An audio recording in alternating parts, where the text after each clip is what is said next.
The neon glow of Bucky's Bar and Grill bathed the cracked pavement of Main Street, a fading lifeline in the heart of Willow Creek, Ohio.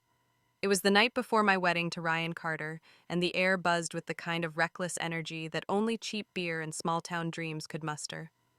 Inside, my friends hollered over a jukebox, blaring country hits, their laughter weaving through the clink of glasses and the haze of cigarette smoke. Ryan, my fiancé, swayed at the bar, his face flushed from one too many Bud Lights, grinning like he owned the world. I stood by the pool table, clutching a soda, watching him charm a gaggle of our high school buddies with some half-baked story about his latest TikTok flop. That's when it hit me like a freight train through my chest. I'd been here before. Not just in this bar, not just in this moment, but in this exact night with the same faces, the same songs, the same suffocating weight of a future I thought I'd escaped. I'd been reborn. The realization wasn't gentle. It was a scream in my skull, a flood of memories from a life that ended in fire and betrayal. In that past life, this night had been my last taste of joy. I'd stood here heart whole, surrounded by friends who toasted my new beginning with Ryan, the golden boy of the Carter family, owners of the town's only auto dealership. We were set to marry at Willow Barn, a rustic venue just outside town where I'd walk down the aisle in a dress I'd saved a year's worth of diner tips to buy. I'd been so naive, so blind to the hell waiting for me. My name's Danielle Harper, and in that other life, I didn't just lose my wedding day, I lost everything. It started with Ryan's younger brother, Lucas, a 12-year-old terror spoiled rotten by his parents, George and Linda Carter.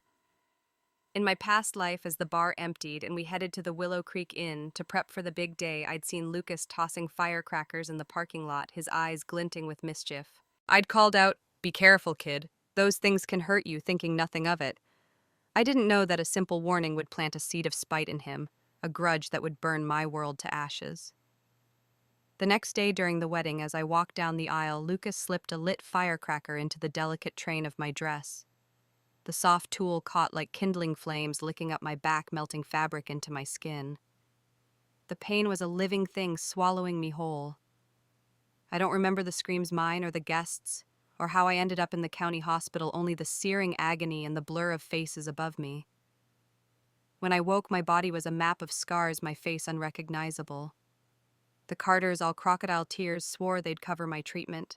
Ryan, his voice thick with promises, said he'd love me forever no matter what. My parents. Mary and Tom weren't wealthy. Mom worked at the local Walmart, Dad fixed cars at a garage, but they poured their hearts into my recovery. Then tragedy struck again. Driving home to grab clothes for my hospital stay, they hit a semi on Route 42. The crash was instant, their car a twisted wreck. They were gone, and with them my anchor. The Carters' masks fell fast. They called me indecent for the way my burned clothes had been torn off during the rescue, refused to pay another cent for my care, and discharged me from the hospital. Left alone in their guest room, my wounds festered, infection creeping in like a thief. I died feverish and abandoned while the Carters inherited my parents' modest savings and the house I'd grown up in. They faced no consequences. Their dealership was still thriving and their lives were untouched. Now, standing in Bucky's bar, the weight of that betrayal pressed against my ribs. My hands shook as I set down my soda, the fizz gone flat. I wasn't that naive girl anymore. This time I'd rewrite the story. The Carters, George with his fake charm, Linda with her venomous tongue, Lucas with his cruel streak, and even Ryan, who'd chosen his family over me, would feel the pain they'd inflicted. I'd make sure of it. My eyes flicked to the bar's neon sign, its red glow a promise of fire. This rebirth wasn't a gift, it was a weapon. I'd wield it to burn their world down piece by piece until they begged for the mercy they never showed me. The cool September air stung my cheeks as I stepped outside to clear my head. The bar's noise faded, replaced by the hum of crickets and the distant pop of firecrackers, Lucas already at it. My heart raced not with fear, but with purpose. If you're with me on this journey, folks, hit that like button to fuel my fire. Drop a comment with your own tales of betrayal and subscribe to this channel because, trust me, this story's just getting started and you won't want to miss how I make them pay. The parking lot of Bucky's Bar and Grill was a patchwork of gravel and shadows lit by the flickering streetlights of Willow Creek. I stood frozen, my sneakers crunching against the loose stones as the sharp pop-pop-pop of firecrackers cut through the night. There he was, Lucas Carter, 12 years old, his lanky frame hunched over a pile of black cats, their fuses sparking like tiny stars. His grin was feral eyes gleaming with the glee only a kid drunk on freedom could muster. In my past life, I'd seen this exact scene, this same boy, and thought nothing of it beyond a passing warning. I hadn't known then that his mischief was a fuse that would ignite my destruction. Now reborn, I knew better. Every pop was a warning, every spark a threat. My pulse hammered not from fear, but from the clarity of what I had to do. I took a breath, steadying myself, and walked toward him, my voice soft but firm. Hey, Lucas, those firecrackers are dangerous. You could really hurt yourself or someone else. My words were deliberate, a replay of my past life's mistake, but this time I watched his reaction like a hawk. Lucas froze, his small hands clutching a lighter, his eyes narrowing into slits. Mind your own business, Danielle, he snapped, his voice carrying that spoiled brat edge I'd come to loathe. Behind him, George Carter, Ryan's dad, leaned against his shiny Ford pickup, a beer bottle dangling from his fingers. He'd heard me, and his face twisted into a scowl. He's just a kid, Danielle. He knows what he's doing. Don't go mothering him before you're even family. The jab stung, but it wasn't new. The Carters had never hidden their disdain for me. I was Danielle Harper, daughter of a mechanic and a retail clerk scraping by in a double wide on the edge of town. They were the Carters, owners of Carter Auto Sales, the kind of family who threw their weight around Willow Creek like they owned the mare. To them, I was an upstart and nobody trying to climb into their world by marrying Ryan, their golden boy. I'd brushed off their snide comments in my past life, thinking love would smooth it over. Now I saw the truth. Their contempt wasn't just personal, it was strategic. Lucas's firecracker stunt hadn't been a prank gone wrong, it was a calculated move, and George's defense of him now hinted at their complicity. My stomach churned as I caught Linda Carter's sharp voice from the bar's doorway calling Lucas inside. She's not even married yet, and she's already picking on our boy, she muttered to George loud enough for me to hear. Lucas shot me a venomous look before scampering off, leaving a trail of spent firecrackers in the gravel. I turned away, my mind racing. I'd let that moment slide in my past life, too busy with wedding prep to dwell on their hostility. I'd argued with Ryan that night, my nerves frayed from last-minute details, flower seating charts, the DJ's playlist. My sharp tone had only fueled the Carters' narrative. I was the outsider, the meddler. I saw how they'd primed Lucas, feeding his resentment until it exploded into that firecracker in my dress. Had Linda whispered the idea to him? Had George looked the other way? The thought sent a shiver down my spine, not of fear, but of rage. They'd orchestrated my ruin once, profiting from my death while I lay rotting in their guest room. This time I'd turn their own cruelty against them. I walked back toward the bar, the neon sign casting a red glow over my path. Ryan was still inside, slurring a toast to our friends, oblivious to the storm brewing. I paused, my hand on the door, and glanced back at the parking lot. The firecrackers were silent now, but their echo lingered in my mind, a warning of the Carters' true nature. I thought of my parents, Mary and Tom, staying with the rest of our out-of-town relatives at the Willow Creek Inn. They'd been so proud of me, their only daughter marrying into the Carter clan. In my past life, their pride had closed their eyes to the danger, and their deaths in that car crash had sealed my fate. Now I had a chance to save them and myself. But first, I needed to plant the seeds of my revenge, to outsmart a family who thought they could control me. I pushed open the door, the jukebox's twang washing over me, and steeled myself for the fight ahead. The Carters wanted a war, I'd give them one they'd never forget.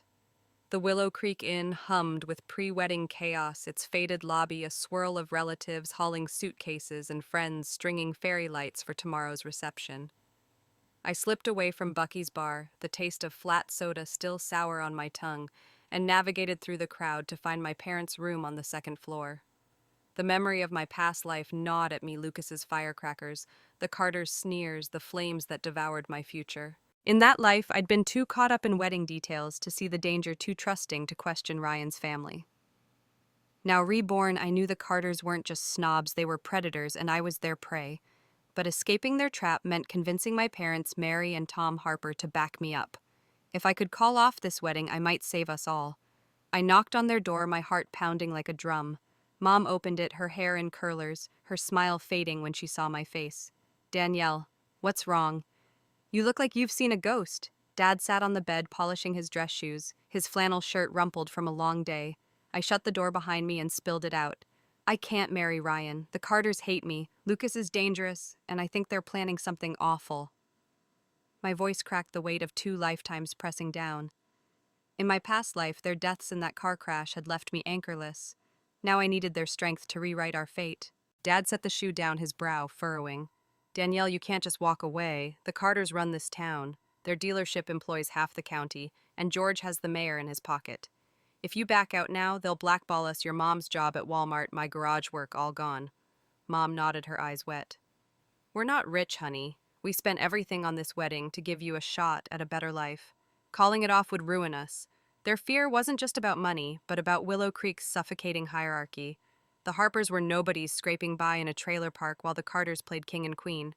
In my past life, I'd ignored their warnings, thinking love would conquer all. Now I saw the truth, love was a luxury we couldn't afford.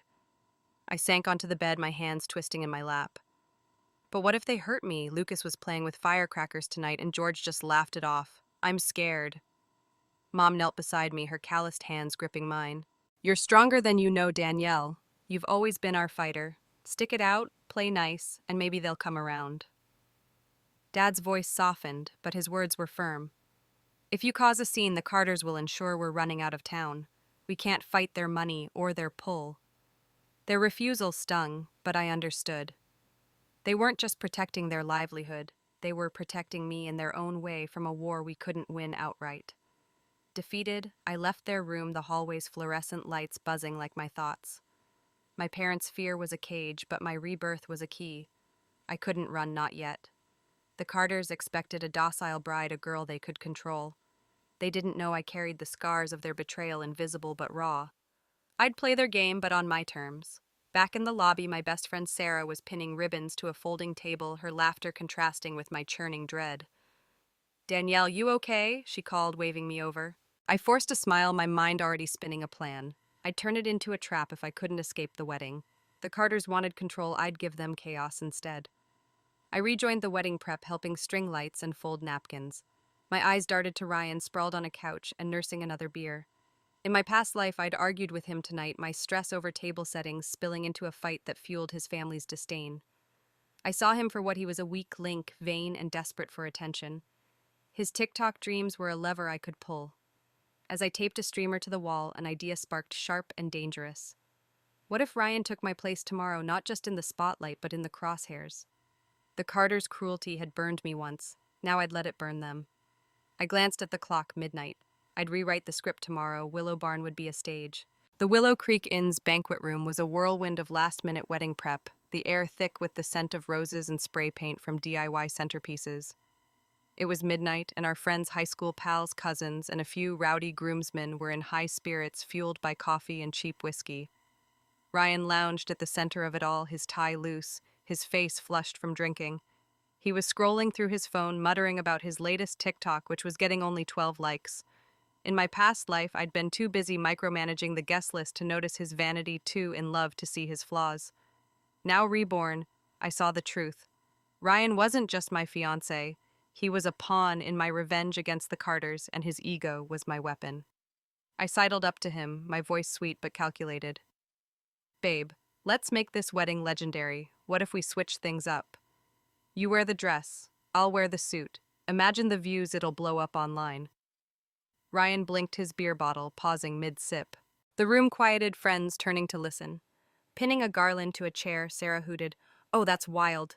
Do it, Ryan. His best man."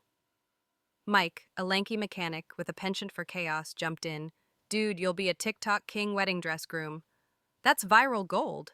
Ryan's eyes lit up, his influencer dreams kicking into gear. In my past life, I'd never dared anything so bold, but now I knew his weakness fame was his drug, and I'd dose him with it. He hesitated, glancing at his phone. My parents'll freak. They're so old school. I leaned closer, my smile conspiratorial. Come on, it's just for the entrance. We'll switch back before the vows. Plus, if we go viral, you'll never have to sling cars at your dad's dealership again. That hit the mark. Ryan had always hated working for George, stuck in a suit, selling pickups to farmers. The promise of clout was too much to resist. Fine, he slurred, grinning.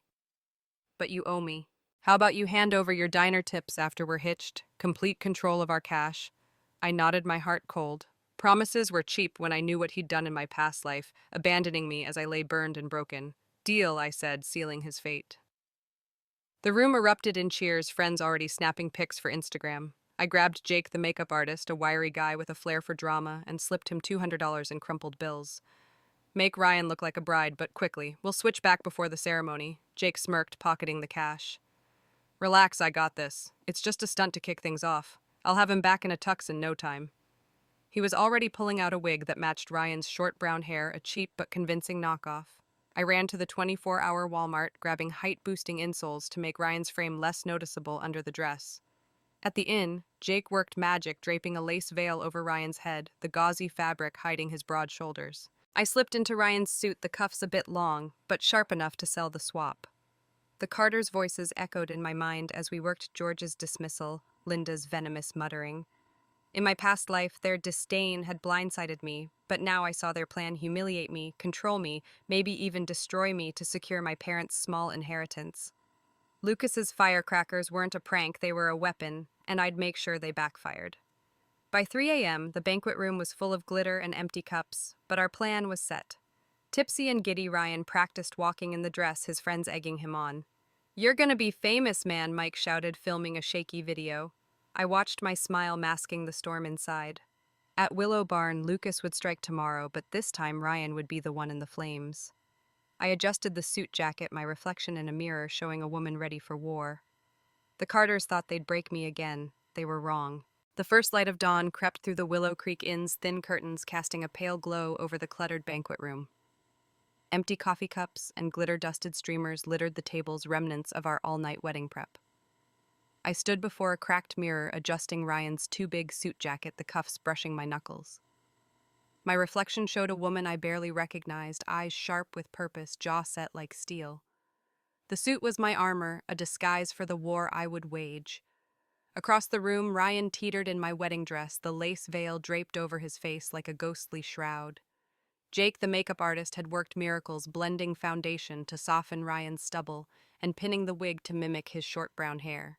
The height-boosting insoles I'd grabbed from Walmart made his 6-foot frame less jarring in the gown's delicate silhouette.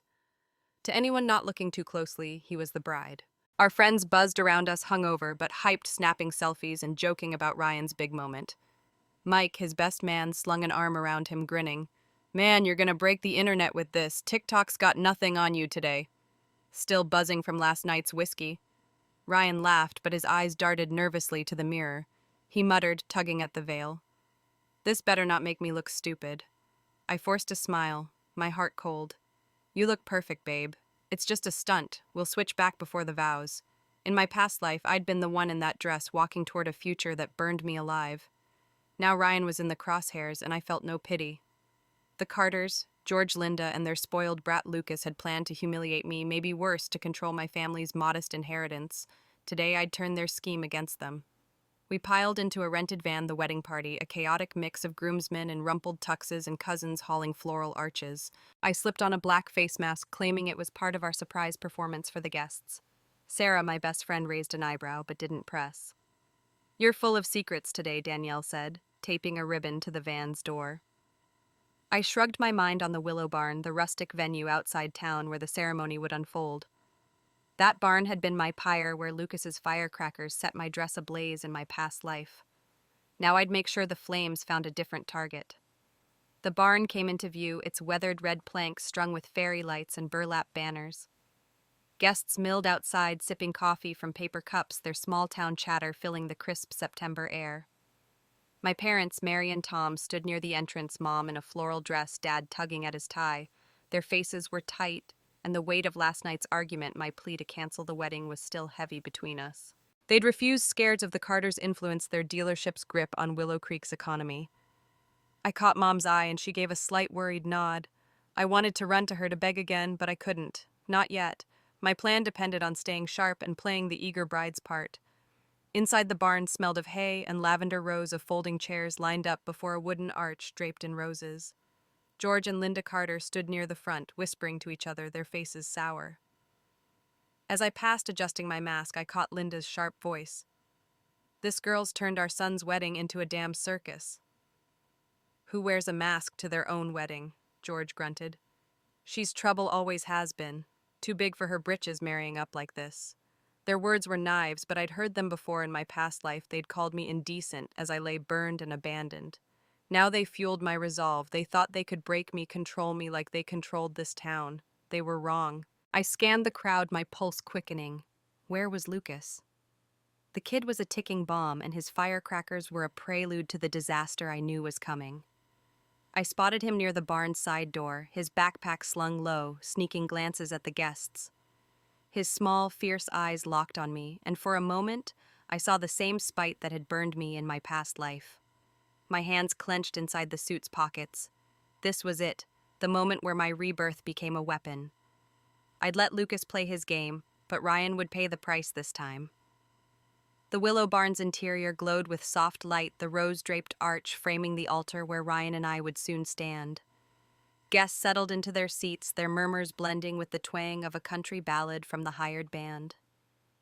I lingered near the back, my mask still on the suit's stiff collar chafing my neck.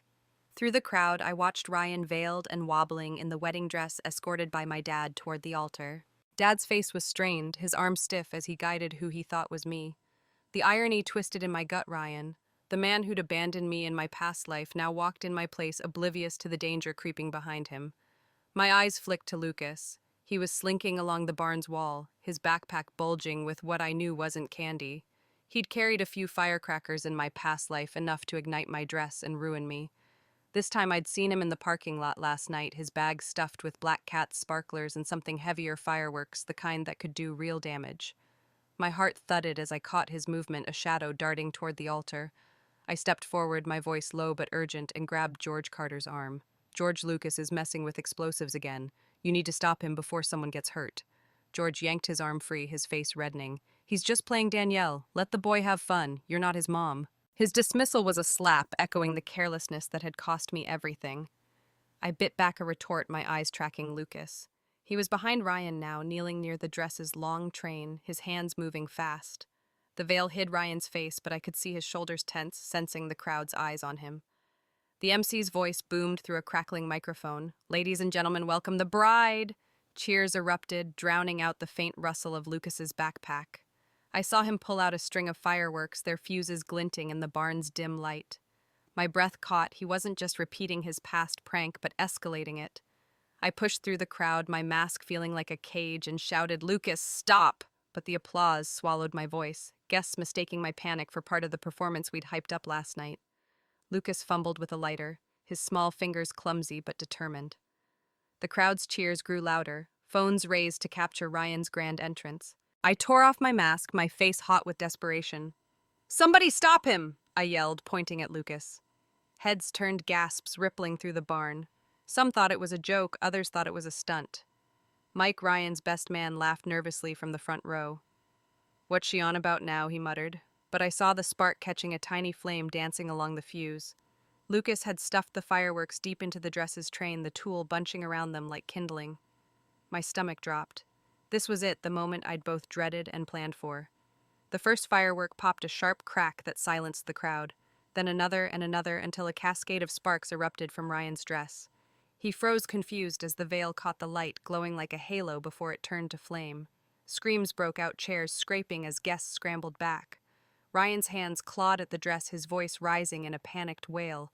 "What the hell? Get it off!" The flames spread fast, the synthetic fabric melting into his skin. I stood rooted, my past life flashing before me, my own screams, my own pain. But this wasn't about pity. This was justice. Lucas clapped from the sidelines, his eyes wide with glee, oblivious to the horror he'd unleashed. My dad let go of Ryan, stumbling back, his face pale. Mom screamed from the crowd, "Danielle, do something!" I snapped out of my trance, my body moving before my mind caught up. I lunged for the fire extinguisher mounted on the barn wall, ripping it free.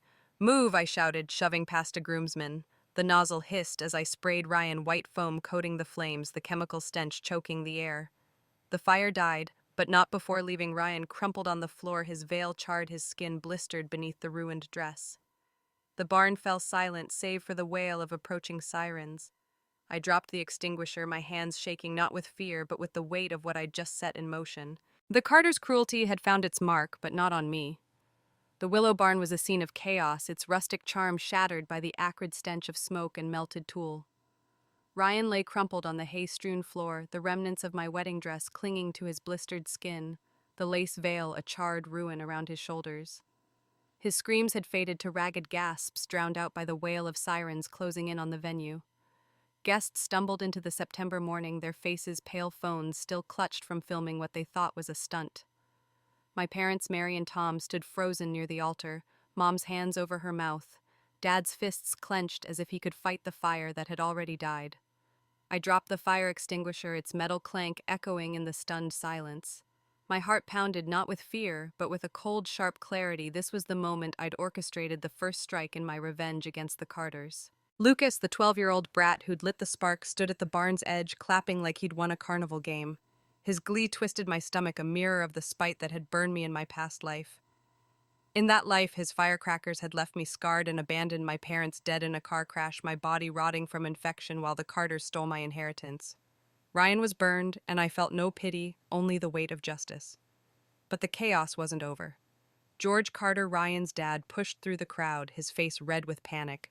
"What the hell happened?" he roared, then grabbed a whiskey bottle from a nearby table and hurled it at Ryan as if the flames were a beast he could scare off. The glass shattered, alcohol splashing across Ryan's smoldering dress. The fire flared higher, a 2-foot inferno that swallowed his legs. Ryan's scream tore through the barn, raw and animal. "Stop!" I shouted, shoving George back. "You're making it worse!" My voice was steady, but inside I was reeling. George's reckless act wasn't just panic, but a glimpse of the carelessness that had doomed me. I grabbed another extinguisher from the wall, my hands shaking as I aimed the nozzle. The foam hissed, smothering the renewed flames, coating Ryan in a white haze that reeked of chemicals. He collapsed unconscious, his skin a patchwork of burns and melted fabric. The crowd gasped, some sobbing, others frozen. Lucas stopped clapping, his eyes wide, finally sensing the horror he'd caused. My mom rushed to my side, her voice trembling. "Danielle, thank God you weren't in that dress." I knotted, my throat tight, but not from relief, from the memory of my own pain, my own screams echoing across 2 lifetimes. Fire trucks and ambulances screeched into the gravel lot, red lights flashing through the barn's open doors. Paramedics swarmed Ryan, cutting away the ruined dress, their gloved hands gentle but urgent. "Severe burns, possible chemical contamination," one muttered, loading him onto a stretcher. I stood back, my suit jacket damp with sweat, watching as they wheeled him out. Linda Carter, Ryan's mom, burst through the crowd, clutching Lucas, whose hands were singed red from his fireworks. "Treat my boy first," she shrieked, blocking the paramedics. "He's hurt, look at his hands." The medics pushed past, focused on Ryan's critical condition. Guests whispered their pity, turning to disgust. "Her son's dying, and she's worried about a few blisters," Sarah, my best friend, hissed under her breath. I stepped forward, my voice low but cutting. "Linda, Ryan's fighting for his life. Lucas can wait." Her eyes flashed with venom, but she said nothing, her grip on Lucas tightening. The crowd's murmurs grew louder, a chorus of judgment that pinned the Carters in place. In my past life, they'd played the grieving family, promising to care for me while plotting to discard me. Now their masks were slipping, their selfishness lay bare. As the ambulance doors slammed shut, I caught my dad's eye. He looked broken, his fear for me mingling with guilt for pushing me into this marriage. I wanted to tell him it wasn't his fault that I'd chosen this path to destroy the Carters, but there was no time. The police arrived, their radios crackling, and I knew the real battle was beginning. The Willow Creek County Hospital smelled of antiseptic and despair, its fluorescent lights buzzing like a swarm of angry bees. I sat in the ICU waiting room, the suit I'd worn for the wedding now wrinkled and streaked with extinguisher foam. Ryan was in surgery, his burns so severe the doctors warned he might not make it. His skin fused with the synthetic dress was a mess of blisters and chemical burns from my desperate spray. I stared at the red light above the operating room door, my mind split between 2 lives. In my past life, I'd been the one in that room, my body broken, my future stolen. Ryan had stood by my bed promising love, only to abandon me when my parents died.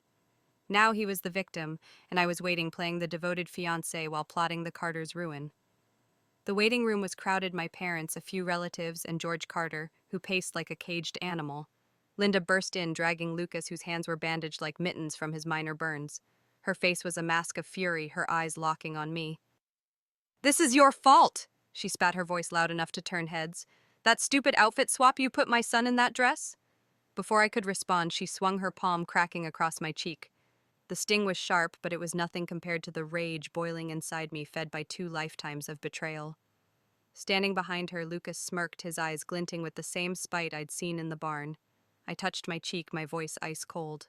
Your son's fighting for his life because Lucas stuffed fireworks in his dress. You think that's my fault?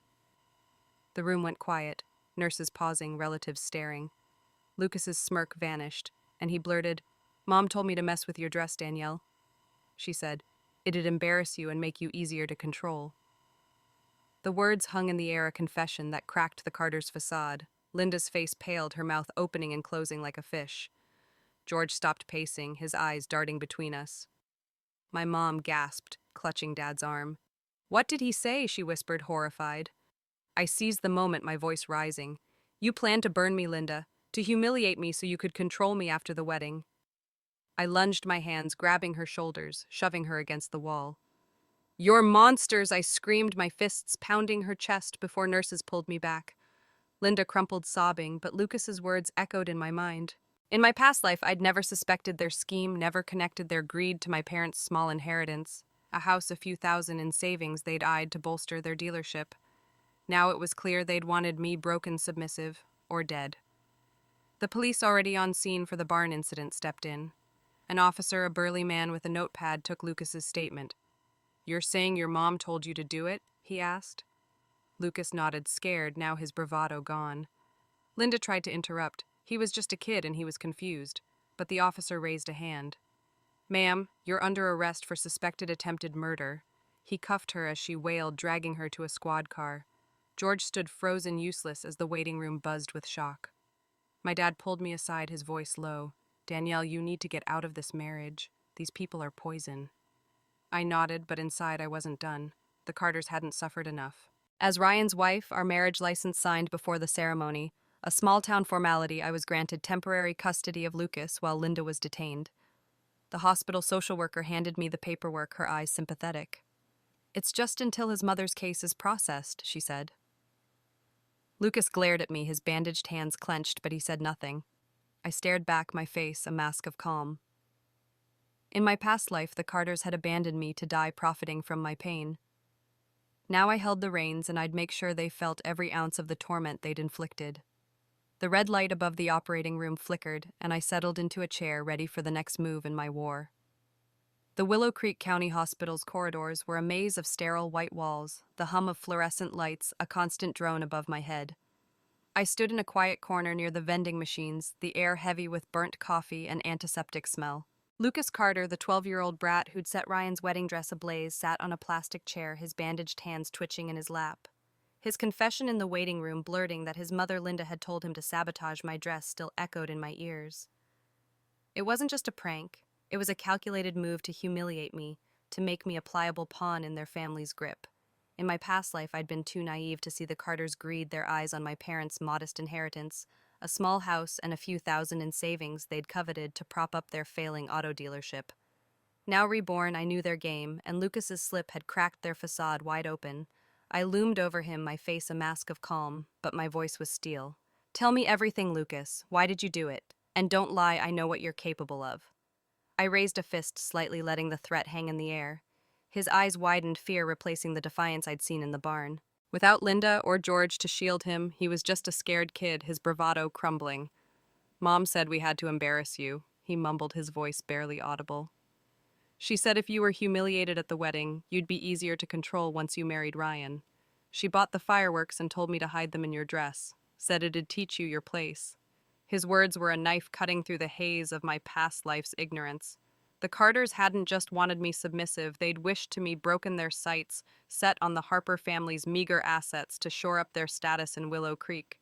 My stomach churned, not with shock, but with rage. In my past life, I died in their guest room, my burns infected, my parents gone while they pocketed everything I had. Lucas's confession confirmed their plot, and I'd ensure it cost them.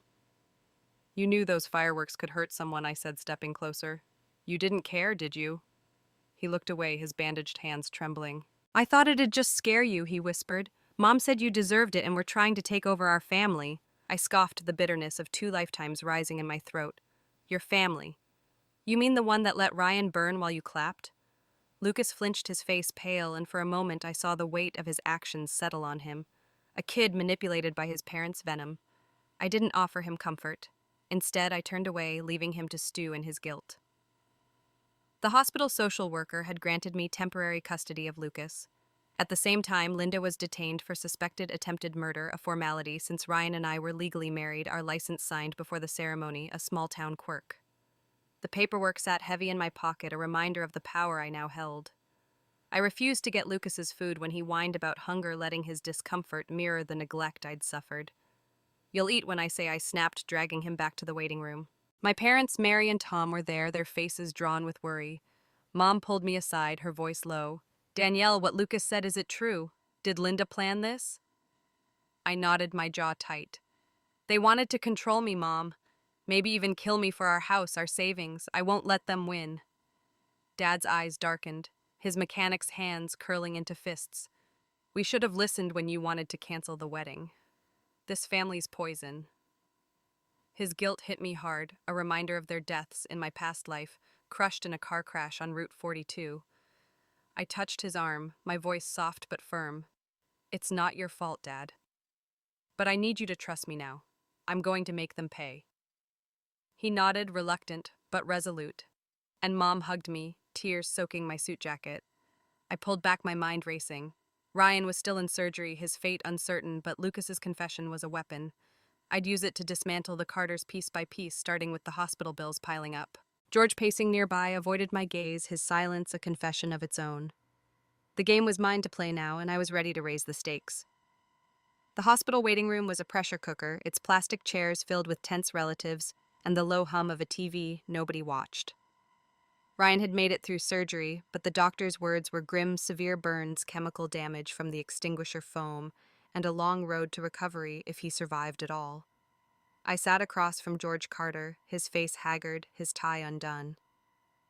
My parents lingered near the coffee machine, their whispers a mix of fear and fury after learning the Carters' plan to sabotage me. In my past life, George and Linda had played the grieving family, promising to care for me while plotting to steal my parents' inheritance, a small house and savings they'd eyed to save their faltering dealership. Now, with Linda in jail and Ryan fighting for his life, I saw my chance to hit them where it hurt their wallet and their pride. I stood, my suit still stained from the barn, and knelt in front of George, my voice loud enough for the room to hear. "Please, George, use the wedding gift money to pay Ryan's hospital bills. He's your son, he's fighting to live." Heads turned, nurses pausing, relatives murmuring. The wedding gifts, cash stuffed in envelopes from small-town guests, totaled $10,000, sitting in a black bag at George's feet. His face twitched, his instinct to hoard the money warring with the eyes on him. In Willow Creek, reputation was currency, and the Carters thrived on their image as pillars of the community. My public plea was a trap, and he knew it. The whispers grew louder. "They let their kid burn the groom," a cousin muttered. "Now they won't even pay for him, Sarah," my best friend glared at George across the room. George clutched the bag, his eyes darting to my dad, hoping to pass the burden. I caught Mom's eye, and she moved fast, pulling Dad to my side before he could speak. "Danielle's right," Mom said, her voice shaking but firm. "You can't turn your back on Ryan." George's shoulders slumped, defeated by the crowd's judgment. He shoved the bag into my hands, his voice gruff. "Fine, take it. I'm his father, I'd do anything for him." The lie was bitter, but I took the money, my fingers brushing the crumpled envelopes. It wasn't enough to cover everything, but it was a start. I led my parents to a quiet corner, the bag heavy in my grip. I whispered they wanted our house and savings, filling them in on Lucas's confession. They planned to humiliate me, maybe worse, to keep me under their thumb. Mom's face crumpled, her hand clutching her chest. "Thank God you switched with Ryan. If you were in that operating room..." Her voice broke, and I felt a pang of guilt for the pain I'd caused them. In my past life, their deaths had left me alone. Now I was fighting to keep them safe. Dad's eyes blazed. "Divorce him, Danielle. Get out now." I shook my head, my voice low. "Not yet. They're scared of losing face, of losing money. I'm not done making them pay." I handed Mom the empty bag, tucking the cash into my coat. "And don't lend them a cent no matter what they say." Dad nodded, his jaw tight. "We won't. But you're playing a dangerous game." I forced a smile, hiding the storm inside. Dangerous, I'd already died once, burned and betrayed. This was survival. In the waiting room, Lucas sat alone, his bandaged hands limp, his earlier defiance gone. George was on the phone, muttering about insurance, oblivious to his son's fear. The hospital's clock ticked past midnight, and I settled into a chair, the weight of the money and Lucas's confession grounding me. Ryan's burns mirror my past life scars, but I was in control this time. The Carters thought they could outmaneuver me, but I'd turn their greed against them, starting with the bills and ending with their ruin. The Willow Creek County Hospital discharged Ryan too soon. His burns barely stabilized his skin grafts, raw and vulnerable. The Carters insisted on bringing him home, claiming they couldn't afford the mounting bills, despite the $10,000 wedding cash I'd wrung from George. Their cramped ranch house on the edge of town was a far cry from the sterile ICU, a cluttered mess of faded furniture, cigarette smoke, and Lucas's scattered toys.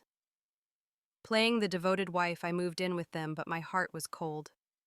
In my past life, this house had been my prison, where I'd died from infected burns, while the Carters profited from my parents' modest inheritance, a small house and savings they'd coveted to save their failing auto dealership. Now reborn, I was here to dismantle their world using their own greed and cruelty against them. Ryan lay in a guest room, his body swathed in gauze, his eyes dull with pain. The doctors had warned that his grafts needed meticulous care, clean dressings, no stress, no infection. But the Carters had other plans. George and Linda, released on bail after her arrest for suspected attempted murder, turned Ryan's suffering into a spectacle. They set up a live stream on their old desktop, the camera angled at his bed. "Our boy got burned on his wedding day," Linda cooed to the webcam, her voice dripping with fake tears. "Send donations to help him recover. Let's see those hearts," George chimed in. "Can he still function down there? Tip big and we'll find out." The chat filled with sick emojis and fetish requests, each ping of a donation fueling their shamelessness. Ryan's face twitched under the gauze, his humiliation raw, but he was too weak to protest. I stood in the doorway, my suit jacket replaced by a borrowed sweatshirt, playing the part of the loving wife. "Please, George, Linda used the stream money for Ryan's grafts," I said, my voice breaking for effect. They ignored me, glued to the screen as dollars rolled in. Emboldened by his parents' return, Lucas grabbed a phone and joined in, zooming in on Ryan's bandaged arm. "Looks like a burnt hot dog," he cackled, reading out tips. "This guy wants to see the scars pay up." I clenched my fists, my rage simmering. In my past life, the Carters had called me indecent as I lay dying, their greed unchecked. Now they were exploiting their own son, proving they'd sacrifice anyone for a buck. I tended to Ryan's wounds, but deliberately sloppy bandages, too loose ointment skimped. His grafts began to redden, the edges oozing. I'd whisper to him at night, my voice soft but laced with despair. "They only see you as a cash cow, Ryan. They won't pay for more treatment." Once bright with TikTok dreams, his eyes grew hollow, his breathing shallow. I noticed him glancing toward the kitchen where the gas stove sat, its knobs loose and tempting. In my past life, I'd been too broken to notice their neglect. Now I saw the signs. Ryan was hoarding sleeping pills, palming them when he thought I wasn't looking. He was planning something final, and I suspected he wanted to take me with him, blaming me for the dress swap that burned him. I played along, sobbing by his bedside. "I'm trying to borrow money for your surgery," I lied, my tears convincing. Each day I'd leave the house, claiming to beg friends for loans. In truth, I was gathering funds from my own side. Sarah gave me $500, my cousin chipped in $200, and I took out a small online loan, pocketing it for later. At night, I'd return with a defeated look, telling Ryan nobody will help. Your parents won't either. His despair deepened, his glances at the kitchen more frequent. One evening he grabbed my hand, his voice a rasp. "Danielle, don't go. I'm not gonna make it. Just stay with me." My heart raced. He was testing me, his hidden pills a secret between us. I pulled away, my eyes wet with fake tears. "I won't let you give up. I'll find the money, I swear." I left my steps quick, knowing he was spiraling toward a breaking point. Back at the house, the Carters' streams grew uglier. Linda zoomed in on Ryan's oozing grafts, laughing. "Look at that mess. Keep those tips coming." Ryan's eyes fluttered open, his voice weak. "Get out," he croaked, pointing to the door. They ignored him, chasing more donations. Lucas mimicked them, filming Ryan's pain with a grin. I knelt beside Ryan, my voice loud enough for the camera. "Please use the stream money for his grafts," Linda scoffed, ending the stream with a smirk. "He's useless now." Why bother? Ryan's body shook, not just from pain, but from betrayal. I leaned close, whispering, "They've given up on you, but I haven't." It was a lie, but fed his despair, pushing him closer to the edge I needed him to cross. The Carter house smelled of stale smoke and desperation, its peeling wallpaper a testament to their fading empire. I'd been staying there for weeks, tending to Ryan's worsening wounds while the Carters milked his pain for livestream cash. Their greed was relentless. George and Linda raked in $15,000 from ghoulish viewers, but not a cent went to Ryan's care. Lucas, his hands healed, but his attitude unchanged, joined their circus filming. Ryan's agony for tips. In my past life, I died in this house. My burns infected my parents' inheritance, stolen by the Carters to prop up their dealership. Now reborn, I was orchestrating their downfall, letting their cruelty consume them. Ryan's condition deteriorated, his grafts festering under my neglectful care. I'd whisper to him daily, my voice thick with fake tears. Your parents won't help Ryan. They're using you to get rich. Once full of vanity, his eyes were now lifeless, fixed on the kitchen's gas stove. I'd caught him hiding more sleeping pills, his movements slow but deliberate. He was planning to end it, and I knew he blamed me for the dress swap that burned him. One night he grabbed my wrist, his voice a broken whisper. Don't you love me, Danielle? Don't you want to be with me forever? The words chilled me, a twisted echo of the promises he'd broken in my past life. I yanked my hand free, my eyes brimming for show. Of course I do, I said. I'm going out to borrow money for your surgery. We'll be together, I promise. I left the house, my heart pounding. I didn't need to borrow money. I'd already collected $3,000 from friends and a loan stashed for my escape.